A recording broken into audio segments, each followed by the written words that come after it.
Hello दोस्तों, good morning. देखिए, अब आज का सवाल है 3.5 का दूसरा का पहला सवाल है और कहता है क्या ए और बी एक किन मानों के लिए निम्न रेखिक समीकरणों का युग्म अपरिमित रूप से अनेक हल होंगे। सबसे पहले आप समीकरण को लिखेंगे, लिख लिए, फिर आप आगे बढ़ेंगे और फिर समीकरण जो है उसी को लिखेंगे, लिख लिए, फिर आप आगे बढ़ेंगे और फिर लिखेंगे, सॉरी 3a है प्लस b -2, ठीक है। तो इस तरह से मेरा समीकरण दिया हुआ है। ये रहा आपका समीकरण 1 और ये रहा समीकरण 2। तो एक समीकरण और समीकरण 2, और इसमें कह रहा है कि ए और बी का ऐसा मान कौन सा होगा जो कि रैखिक समीकरण युग को अपरिमित रूप से अनेक हल होगा। तो अपरिमित रूप से अनेक हल होगा तो सबसे पहले आप इसको लिख लीजिए। ये A1 हो गया, ये आपको B1 हो गया, और ये C1 हुआ, और ये पूरे A1 हो जाता है, और ये पूरे B1 हुआ, और ये पूरे आपको C1 हो जाता है। तो सूत्र क्या होता है? सूत्र होता है A1 बटे A2 बराबर B1 बटे B2 अब बराबर C1 बटे C2। ये तीनों जब बराबर होगा तब ना अपरिमित रूप से अनेक हल होगा।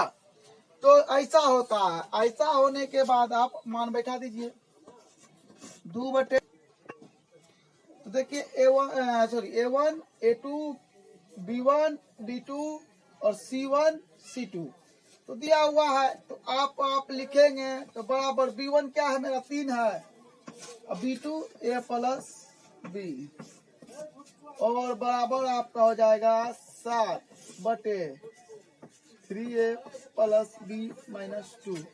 तो इस तरह से आपको ये फैस मिल जाता है। या तो आप इसको बराबर कर लीजिए, इसको इससे बराबर कीजिए, कोई फर्क नहीं पड़ता, आपको करना होगा। तो हम फिलहाल इसको बराबर कर लेते हैं, और हमको आसान लगता है इसलिए हम इसको कर लिए, ठीक है।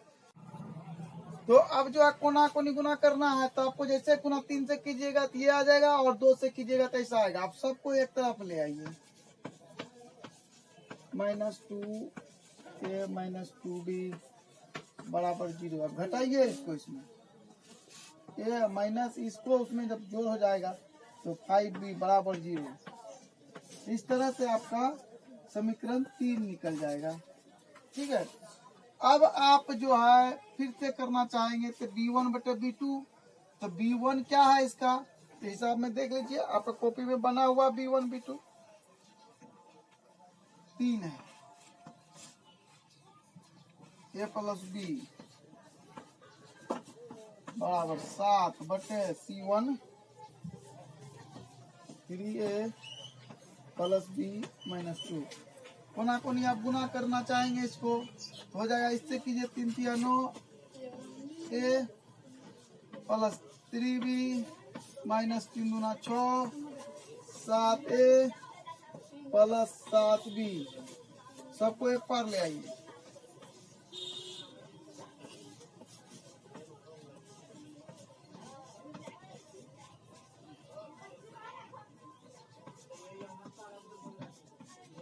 ठीक। अब इसको इसमें अगर घटाइएगा तो 2A, और फिर इसमें अगर आप इसको घटाएंगे तो हो जाएगा -4B बराबर 0। इस तरह से आपको समीकरण 4 मिल जाता है।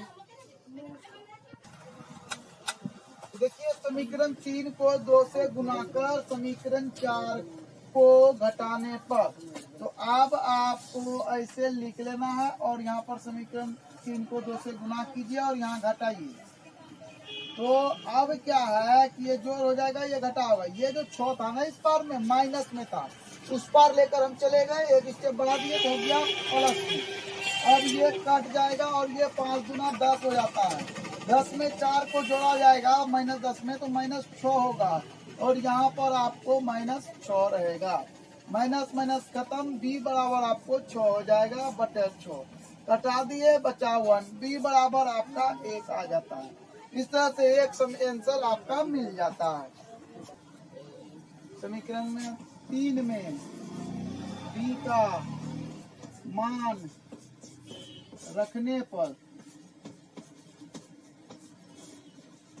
तो रख दीजिए। a माइनस 5, b का मान 1 है बराबर 0, तो 5 हो जाएगा। इसको उस पार ले जाइएगा प्लस 5 हो जाएगा और b बराबर आपको 1। यही आपका आंसर होगा। आंसर मिला लीजिए किताब से।